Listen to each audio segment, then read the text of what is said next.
अंतर्राष्ट्रीय मानवाधिकार आयोग कार्यालय मानपुर गया में अंतर्राष्ट्रीय मानवाधिकार आयोग के राष्ट्रीय सचिव एवं पीड़ित परिवार के द्वारा संयुक्त रूप से प्रेस वार्ता किया गया। प्रेस वार्ता जमीनी मामलों को लेकर रखा गया। पीड़ित जमीन मालिक रघुनंदन प्रसाद ने बताया कि माननीय न्यायालय ADJ 10 में माननीय जज साहब के द्वारा दिनांक 17/1/2022 में निर्गत आदेशों का अंचलाधिकारी खिजस राय एवं LRDC गया के द्वारा आदेश का उल्लंघन करते हुए मेरा जमीन का जमाबंदी को रद्द कर दिया गया, जिसका खाता संख्या 553 प्लॉट नंबर 3563 रकबा 10 डिसमिल जिसका हुक्मनामा मेरे पिता स्वर्गीय शनिचर प्रसाद के नाम पर था। माननीय न्यायालय के द्वारा हमारे पक्ष में फैसला दिया गया। फैसला मिलने पर जब हम अपने ज़मीन पर गए तो विपक्ष द्वारा रोक लगा दिया गया और बोला कि यह ज़मीन आपका नहीं है। जब हम फिर पता किए तो मालूम हुआ कि मेरे ज़मीन का साजिश के तहत अंचलाधिकारी और LRDC गया के द्वारा मिली भगत से जमाबंदी को रद्द कर दिया गया है। आज तक हमें न्याय मिलने के बाद भी हमें अधिकारियों के द्वारा परेशान किया जा रहा है। न्यायालय एडिशनल डिस्ट्रिक्ट सेशन जज के हाथ 10 जज के हाथ से 10 जैसे फैसला होने के बावजूद आज तक मेरी कोई कार्रवाई नहीं। और हमने यहाँ से जो पढ़ रहे वही बता रहा हूँ और इन लोग भी पूछा गया कि आप आवेदन दिए आज, तो ठीक है हम उनको नोटिस के माध्यम से जो भी हो जो जांच उचित कार्रवाई है मैं मांग किया हूँ। और ये लिखित आवेदन में उन्होंने दिया कि आज तक जो मेरा पहले से जो पेपर दिया हुआ है आज तक इस पर कोई पुलिस पदाधिकारी संज्ञान में नहीं ले रहे और हमारे वरीय पदाधिकारी संज्ञान में लगे। उन्होंने सभी जगह आवेदन दिया है। 1950 से आज तक मेरा कब्जा में है। 21 तक मेरा रसीद कटा हुआ, 2021 तक ऑफलाइन रसीद कटा हुआ है और अभी तक मेरा कब्जा भी है। इसमें बाउंड्री भी है।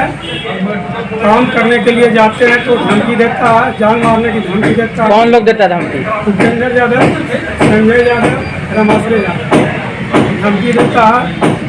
और जब थाना में जाते हैं शिकायत लेके तो उल्टे हम पर साफ कर देता है, 44 कर देते हैं जमीन पे। हाँ, तो जब 44 का हम लोग फेस करते हैं ब्लॉक में तो वो बताने DM को पैसा देकर वो 44 में हटा देता है। इसका जमीन सर्वसाधारण है। इसको जमाबंदी को रद्द किया गया तो फैसला दिया तब इसके अगेंस्ट में हम सिविल कोर्ट में गए। सारा रेकर्ड को जब हम दिए तो वहाँ से फैसला हमको मिला हमारे पक्ष में और SDM का जो फैसला को निरस्त करते हुए हमारे पक्ष में फैसला मिला। और उस फैसला को हम फिर दोबारा जब जमीन पर गए तो कैस फिर वो आ गया पूरा सब दंड डाला के लेके और कैस की ज़मीन मेरा है कि तुम्हारा जमाबंदी रद्द हो गया, तुम्हारा नहीं कुछ है। फिर हम थाना पर गए तो थानेदार साहब क्या कहते हैं कि तुम्हारा मेन तो जड़वे काट दिया, तो तुम्हारा ज़मीन कहाँ है? हम उस पर कहे हैं सर सब मेरा कैसे तुम बहुत ज़्यादा बोलते हो। SDM नहीं दरोगा बहुत ज़्यादा बोलते हो। क्या नाम है उनका जानते हैं? अमित कुमार यादव, अमित कुमार नाम। तो हम लोग फिर चुप कर दिए और फिर हम लोग चल आए। फिर जब ऐसी घटना हुआ तो फिर दौड़ने लगे तो फिर DM की हम एक आवेदन दिए जमाबंदी के लिए।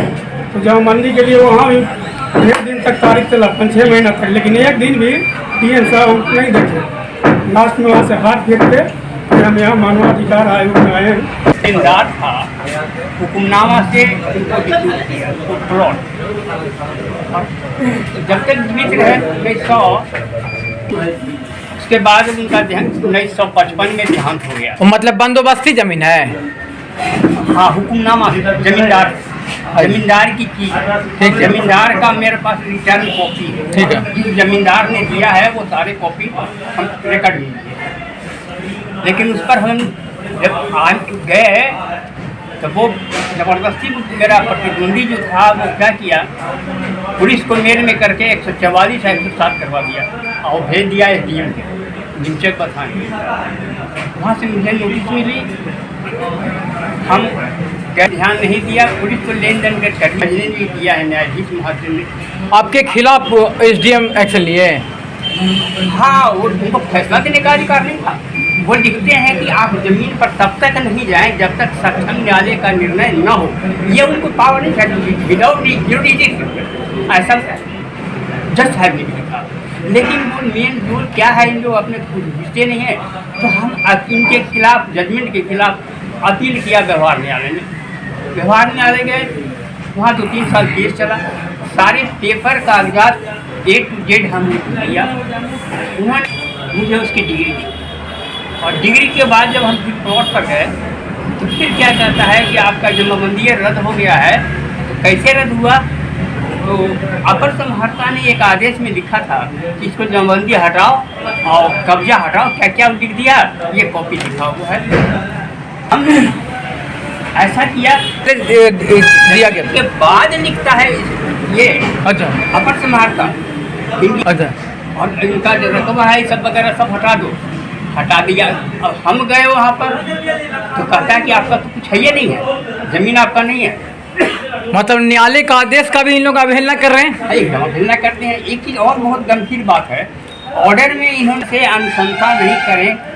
आदेश संख्या देखिए यहीं पर है, उसमें लिखा था सीओ को कि इस संबंध में आप कोई अनुशंसा करने का आपको अधिकार नहीं माने, और वो सीओ साहब अनुशंसा करके LIDC को दिया।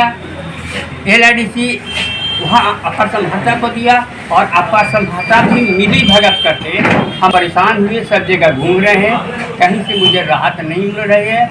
मैं एक बुजुर्ग आदमी, मैं क्या करूँ? तो क्या पनिशमेंट मिला है कि नहीं SDM को? SDM को समहर्ता सीओ तो एक केस में फंसे हुए हैं, जिन्होंने अनुशंसा किया वो तो फंसे हुए हैं, अभी तो जेल में सरायन चल गया। लेकिन कोई बदली होकर दूसरी आए हैं, लेकिन अपर समहर्ता ने ये गलत आदेश दे दिया। गिरी हुई है, सब कुछ है, लेकिन अपर समहर्ता, लेकिन लगता है कि भैया मेल जोल है क्या, इन लोग अपनी नौकरी का भी परवाह नहीं है। तो ये लोग तो गलत फैसला ले लिया।